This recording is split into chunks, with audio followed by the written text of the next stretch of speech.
ചന്ദ്രനിലേക്ക് പോകാനായിരിക്കും ആലോചന. അതിനടുത്ത് വരെ അർച്ചനയ്ക്ക് സുകുമാരനെ പോലൊരു പയ്യനെ കിട്ടിയാലോ എന്ന് ആലോചിക്കായിരുന്നു. ഇത് തന്നെയായിരുന്നു എന്റെ ഭയവും.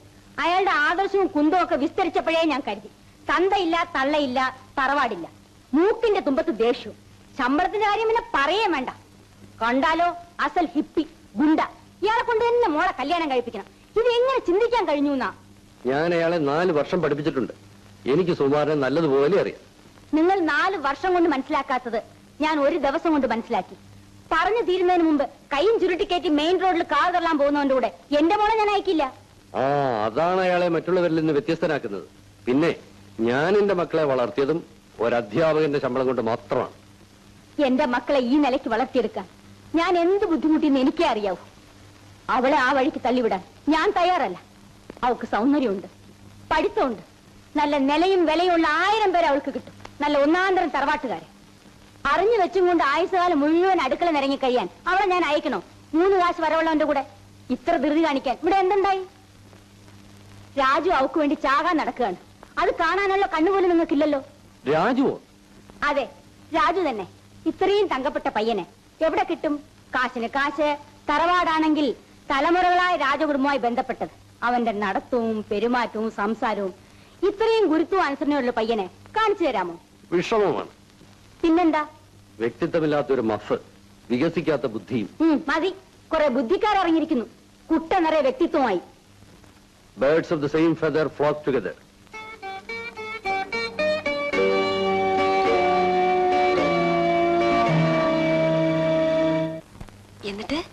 എന്നിട്ടെന്താ?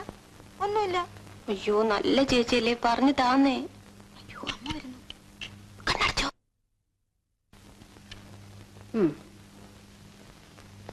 ഞാൻ വിചാരിച്ചതുപോലെ തന്നെ ഉറങ്ങുന്നതിന് മുമ്പ് ലൈറ്റ് പോലും ഓഫ് ചെയ്തിട്ടില്ല.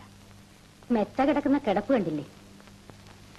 അദ്ദേഹത്തോട് ചോദിച്ചാൽ പറയും, പിള്ളേരൊക്കെ വളർന്ന് കാര്യം നോക്കാറായി, നീ എന്തിനാ ആവശ്യമില്ലാതെ ഇടപെടുന്നു എന്ന്.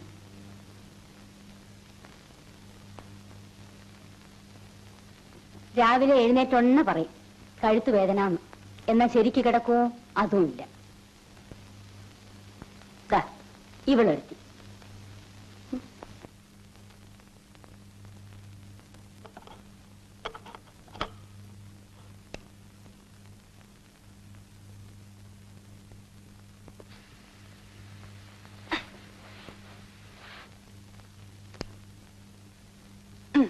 ഇനി പറയ് ചേച്ചി.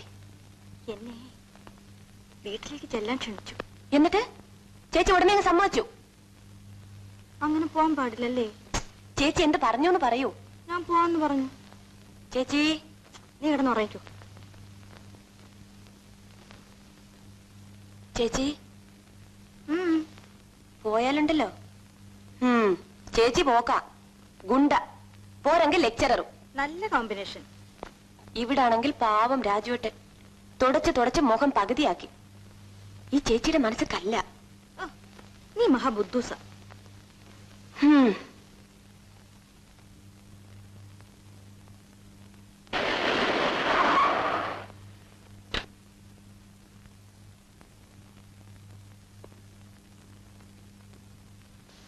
വരൂ.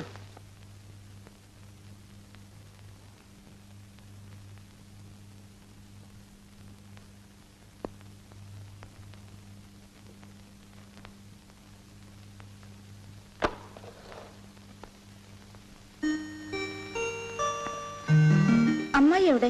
ഇപ്പൊ വിളിക്കാം. അമ്മായി, അമ്മായി. എന്താ മോനെ? വേഗം വരൂ അമ്മായി.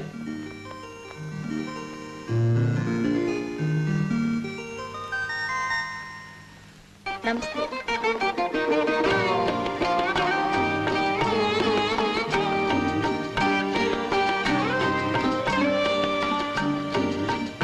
ഈ പെണ്ണിനെ അറിയോ അമ്മായി? അർച്ചനയല്ലേ? എങ്ങനെ മനസ്സിലായി? കണ്ടിട്ടില്ലെങ്കിലും ഞാൻ ഊഹിച്ചു. സുഖു എപ്പോഴും പറയും, മറ്റൊരു പെൺകുട്ടിയെ പറ്റി അവൻ പറഞ്ഞു കേട്ടിട്ടുമില്ല. വന്ന കാലിൽ തന്നെ നിർത്തിയിരിക്കുകയാണോ? കടന്നിരിക്കൂ, ഞാനിപ്പോ കാപ്പി കൊണ്ടുവരാം. അനീ, വേഗം കാപ്പിക്ക് ഇത്തിരി വെള്ളം വെക്കാം. ശങ്കരൻ എവിടെ പോയി? ശങ്കരാ, ശങ്കരാ വരുന്നേ. എടാ എടാ, ഏത്തക്കൊല പഴുത്തു.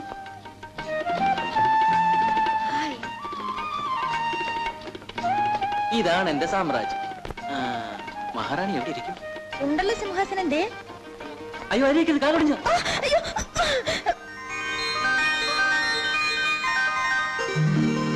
രാജവാഴ്ച അവസാനിച്ചുകൊണ്ടായിരിക്കും സിംഹാസനത്തിന്റെ കാലൊടിഞ്ഞു പോയി. സാരമില്ല, ഞാൻ നിന്നോണ്ട് ചെങ്കോല് പിടിച്ചോളാം. അർച്ചന വന്നില്ലേ ചേച്ചി? ഇല്ല. ആ, ചേട്ടൻ അവളെ കയറൂരി വിട്ടിരിക്കുകയാണ്.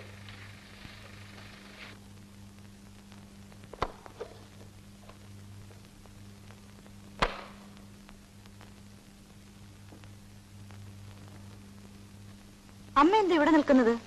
എന്തിനാണ് നിനക്ക് അറിഞ്ഞൂടല്ലേ? എന്നെ വെറും മടയാക്കരുത്. നീ ഇത്രയും നേരം എവിടെയായിരുന്നു?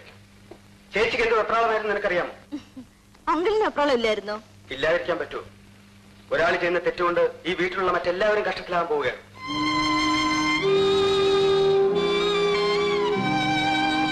തെറ്റോ?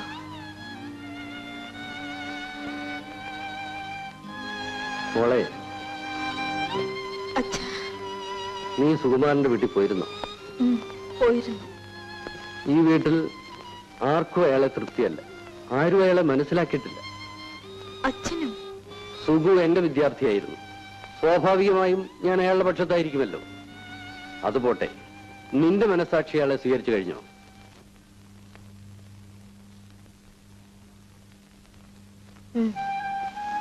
എന്നാൽ എന്റെ അനുഗ്രഹം എന്നും നിങ്ങൾക്കുണ്ടായിരിക്കും.